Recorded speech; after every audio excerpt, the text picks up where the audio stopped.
আমি এই মুহূর্তে একজন পীরের সামনে বসা আছি, পীর সাহেব। এনারা সত্যি মহৎ। এরা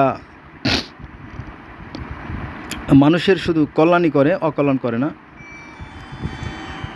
ইসলাম সে তো পরশ মানিক কেঁপে এসে তারে খুঁজি, পরশে তাহার শোনা হলো যারা তাদেরই মোরা বুঝি।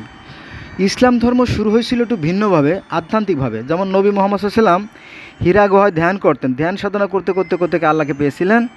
আর সেখান থেকে এই যে মাজার মাজার বা পীর আউলিয়া গাউস কুতুব, এই এই এই ধারণা আসে আর কি এই এশিয়া মহাদেশে, গোটা এশিয়া মহাদেশে এই ধারণা চলে আসে। কিন্তু পরবর্তীতে যখন মাদ্রাসা তৈরি হয়, মাদ্রাসা তৈরি করার পরে যখন অসংখ্য ছাত্র হয়ে যায়, তখন তাদের মধ্যে আর এক নতুন জাগরণের সৃষ্টি হয় আর কি।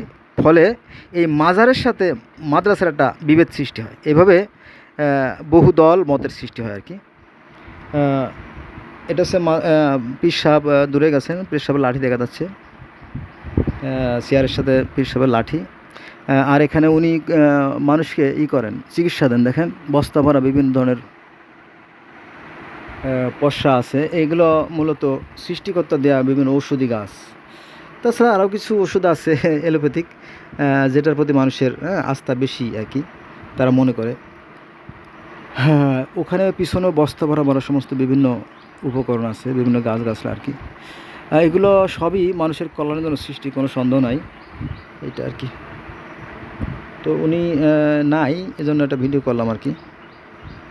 এগুলো সব মানুষের সৃষ্টির জন্য। এই গাছপালাগুলো দেখেন, অসংখ্য গাছপালা, যেগুলো আমরা চিনি না, জানি না, কিন্তু এর মধ্যে বহু গুণ রয়েছে। এটা শুধু জ্ঞানীরা বুঝতে পারে কী আছে না আছে।